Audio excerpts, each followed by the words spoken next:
Welcome back to the channel. Today's another request. We're going to do a hot stones on the front of the legs, the back of the legs and the back. And it's purely about helping you to gauge that relaxation, to help you unwind, help you relax, and basically we can have a little bit of a gab while I'm doing it. So with the hot stones, if you want to see specifically how I do it and more of the information and more of the technical viewpoint, then you can look at the channel because there are many videos dating back quite a few years. This is more about us relaxing. But what we're going to do is a bit of manual massage on the leg, then introduce the stones and then take it from there.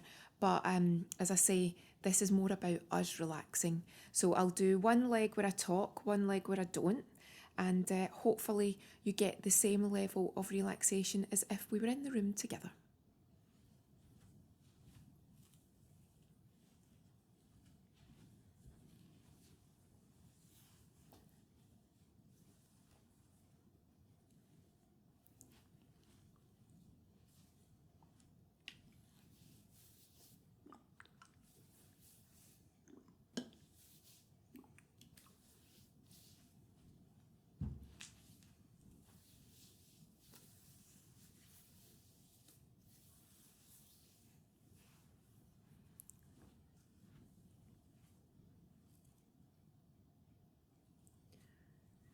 So we've oiled the leg and we've got the massage medium on. If you need to add to it, you can. And the way that I was taught was do your Swedish to warm up the tissues. So there will be people that will be taught a different way, lots of variations, lots of specific massages. But the lady that taught us, she was very much go with your instinct, go with the individual client, and warm up the tissues with your traditional Swedish because in her opinion you couldn't beat it. So I think most of the time you tend to veer towards what you were trained in, and I do feel that her method made sense to me. But there will be people who will disagree. There'll be people that have a very specific way of doing it, and that's absolutely fine, because remember, when it comes to a variety of beauty treatments, there's more than one way to do it. And if someone starts berating you and telling you that you're doing it wrong, 9 times out of 10, it's an opinion, not a fact. So bear that in mind. And what we're doing here is just warming up these tissues, giving them a stretch. You'll recognise a lot of this from Swedish massage, but it's such a nice thing just to warm that area up. Again, there are some hot stone massages where they just go in straight away with the stones. What I like to do when they're in the heater is I like to take them out. Again, this is just how I was taught. And sometimes they can be too hot to hold and you need to rotate them in your hands. So by taking them out the heater before you get started, and I mean just per area of the body. So when you're doing one leg, take out the stones that you need. When you're preparing to do the other leg, take out the stones that you need. So you're not taking them all out, but you're taking out the ones that you need immediately so they're not too hot to handle. So stop here. The client obviously would be out for the count or very relaxed. Sometimes they want to talk. If they want to, that's fine. And grab your 2 stones. And if they're very, very warm, rotate them in your hands so that you're starting to disperse the heat. And then you never want to start on a very sensitive area because it can make someone jump. But maybe you just want to start. It could be at the base of the leg, it could be on the upper thigh. Again, it's by what's guided. So today let's start at the upper thigh and let's just start using these stones. They're in the palm of the hand and I'll just use them as an extension. So I am not going to follow any particular routine today. You'll see videos where I've got a routine of a sort, but let's just use these stones and let's just meld them into the skin in a way that feels nice and feels relaxing today. And I'm flipping them over so that we can disperse the heat as we go. Now let's move down the leg. And the reason that I'm moving down the leg now is because I don't have too much warmth in those stones. Sometimes if you start at the ankle and they're too warm, it's quite a sensitive area, so someone could be a bit jumpy. Again, everyone's different. And I'm flipping those stones. I'm moving towards naturally moving towards the knee, behind the knee, draining at the nodes, and then flipping those stones around. But today's a bit avant-garde. I am just doing what feels good today. Just because I feel like it. We're in the house, we're relaxing, and we're just using those stones.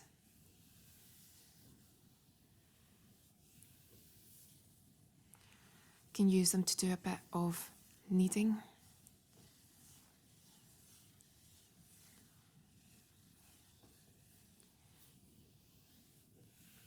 Lots of lovely effleurage. Can work up and down the foot, get some warmth into the foot.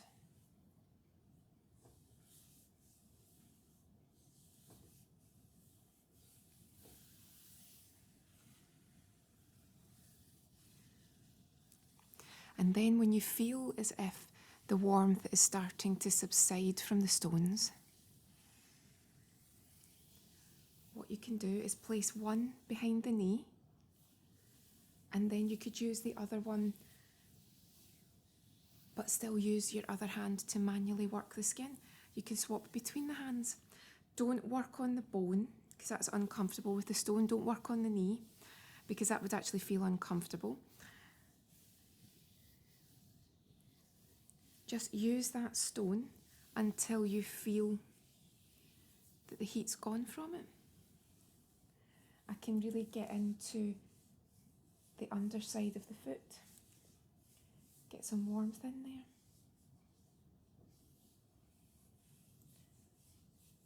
I think in the older video, because I've not watched it for years, I showed you the tip that again we were taught, where you can buy those fluffy socks and you can place the sock on and sit the stone in the sock, so it's just on that foot, and as it's subtly becoming cooler, it's still radiating that warmth. And once that stone's cool, we can place it down. You could do your hacking and cupping if you want to, but we'll just keep it nice and relaxed today. If you've got smaller stones, you might choose to use them around the knee.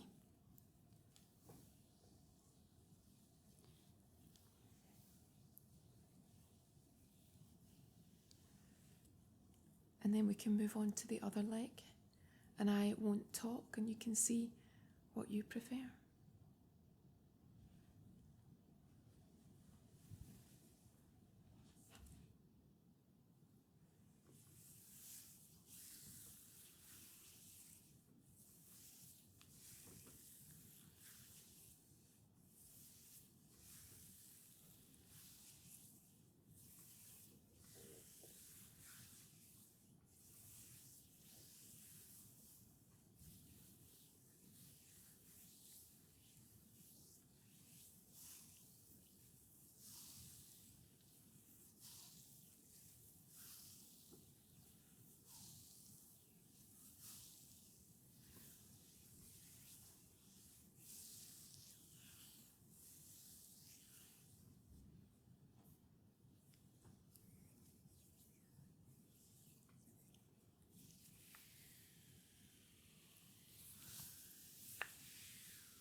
when you're doing the back of the leg, it's much more muscular, so you can really put more. Now I'm saying pressure, but I don't mean like don't ever hurt anyone, but because the muscles are more substantial, you can actually spend a bit more time making sure that the pressure's there. But again, everyone is different, so even though it's more muscular, you might find there are some people that can't tolerate it. There are some that will say that they want more pressure. It's so individual. Once you've warmed up the area, you can get your stones and really start to heat everything up. So remember, you can spend a little bit of time just turning them around in your hands just to get that heat dispersed, and then you can work along. Remember, ease off to no pressure when you go over the back of the knee. You can flip them round again. Some people do almost as if the stones are following each other, around in a circuit. Or you can do, again, behind each other, one in front, one behind, and then separate them and split them. Or you could do the same as you did in the front of the leg, split them to begin with. When you get to the back of the neck, the leg, back of the knee, I'm doing really well. When you get to the back of the knee, you can turn them round and work up to just under the glute. You can do alternate stroking. Again, releasing the pressure when you get to the back of the knee.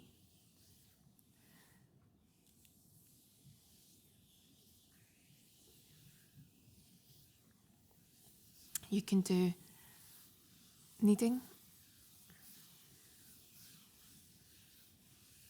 Really working around those muscles, getting in there. But again, if you want to see more specifics, look at the older videos. Let's just use today for relaxation. I'd love to know if you've had a hot stones and if you find it relaxing. A lot of people say that they fall asleep when they get this one done.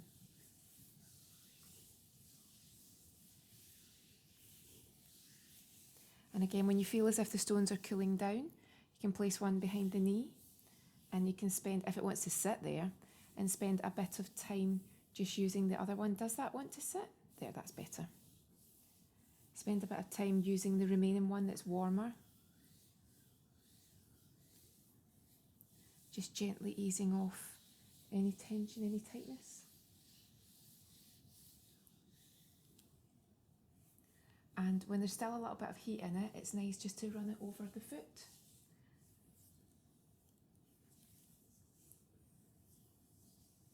And then when there's no heat left, or very minimal heat, you can just place the stone down. And again, at this point, some people might choose to do a little bit more manual massage, might not leave the stone here. Some people do, some people don't, each to their own. But that's quite a nice place to leave it. You don't always have to continue on with more massage. But again, as long as you know what you're doing, as long as you've got your qualification if you're working on anyone, but if you're in the house, obviously that's a little bit different. Just make sure that you're not doing anything that's contraindicated or could damage anyone, but you can be guided by that heat. So let's move on to the other leg.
when you're doing hot stones on the back, again, the method that I was taught that I like is to apply your oil and warm it up, do a little bit of manual massage. It prepares the person, it relaxes them. As always, be careful with the spine, although, as you'll see in previous videos, when your stones I'm doing really well today, when your stones cool, you can actually line them up on the spine. Not everyone does that, but you can do. But you can only do that when they're cool because you don't want to cause a thermal burn. So you warm up that area. And then when you introduce the stones, you don't want to introduce them at the base of the back because this is a very sensitive area down here. So if you apply it down here and it's too sensitive, then the person can jump. And that's exactly the opposite of what you're going for. You don't want that. So if you want, you can spend as much time doing your Swedish, your body massage, your manual, as you like. But there will be other methods where they might go straight in with the stones. But once you've done that, you can start to introduce them. So I've already got 2 that are out, and then I'll just take the remainders out as we go.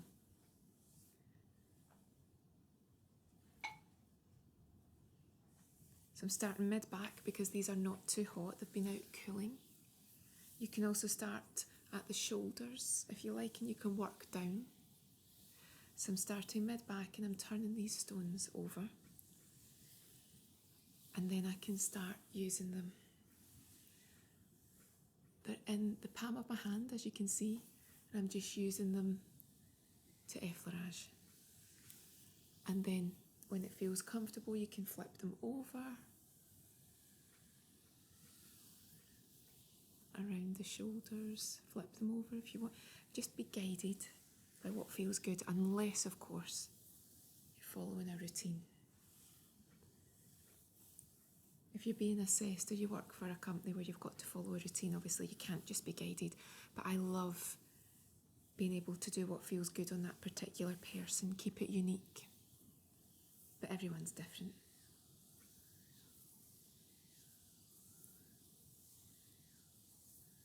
You can really feel that you're stretching things out here.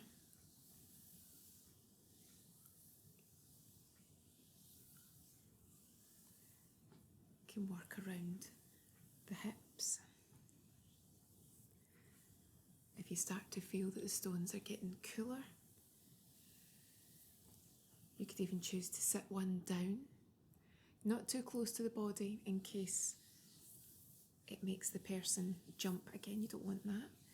Some people use 2 hands together, 1 stone, 2 hands.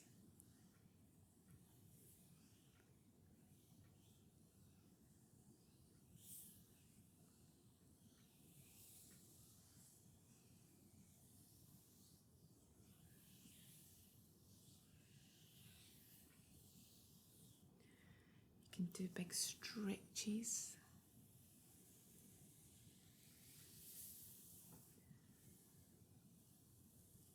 Again, they're just sitting in the palm of your hand. You're applying pressure and you can actually go deeper into the tissues because you've got that heat from that stone. You can go deeper because it's a tool that you're using, it's a piece of equipment. So you'll get a different result. But again, it won't be for everyone.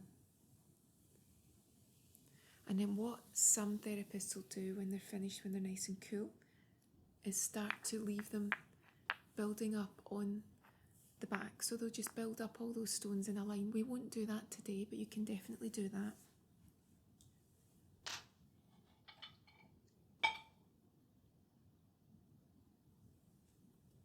I've dried off 2 slightly smaller stones. We can start to use these, and maybe we could spend a bit of time on the shoulders. These are a little bit smaller. Flip them round.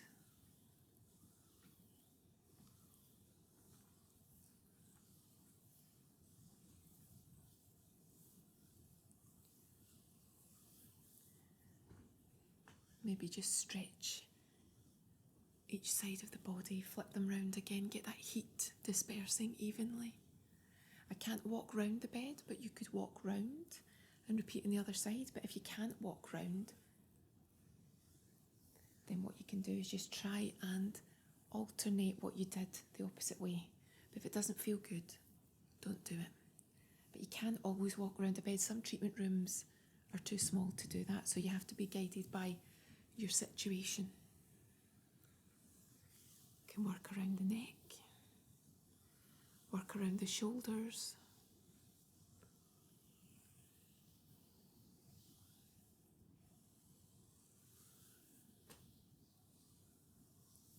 and again, some people would say, right, we're done, we've got no heat in them, we can leave them be, and you would have them all stacking up the body.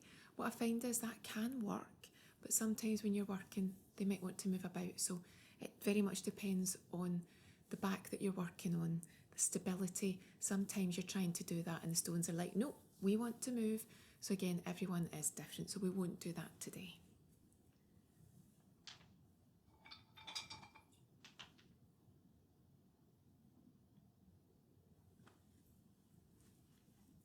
We've got the longer stones, so these can be great for using them in a slightly different way.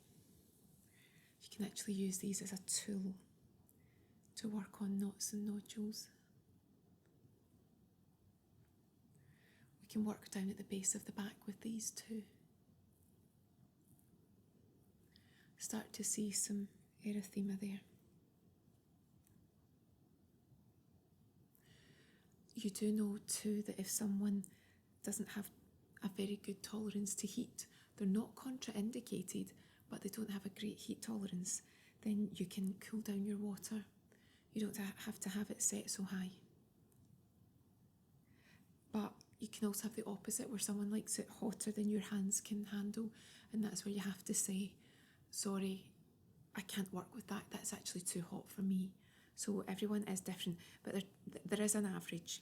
So refer back to the original video and I'll guide you through that. But we're not being too specific, we're keeping it very general. We're not going right in there and working on specific ones, we're just doing wide circular motions just to capture that area, and we're avoiding the spine.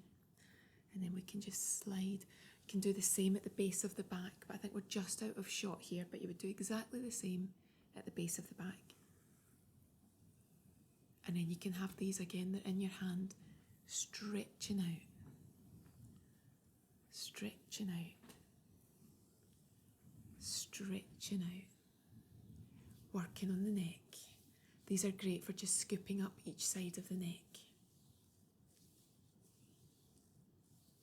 And again, when the heat's dispersed, some people like to leave them just above the shoulder blades or to leave them here, and then very gently that heat subsides. But as I said before, that can be the case, and then you're working on the neck and they're like, nope, we don't want to stay. And then what you might do, if you've left all your stones in a row, is just bring over the towel or the cover and just let the person relax while that heat fades away. Or take the stones off and finish with some effleurage. Or possibly do some of your hacking and cupping. So many different ways that you can work. You're only limited by what the person's looking for, what you can do, and any requirements that you have to follow, contraindications, special care, anything like that. And then when you're finished, as with most massages, effleurage to the base of the back, bring up your covers, you can dry them off. And then when they're ready, they can get up nice and slowly. And they might feel a little bit more chilled than normal because the heat's been involved. They might even be fast asleep. But just again, make sure you move nice and slowly and relax and enjoy the full benefits of that hot stone massage. Have a great day, and I'll see you again soon.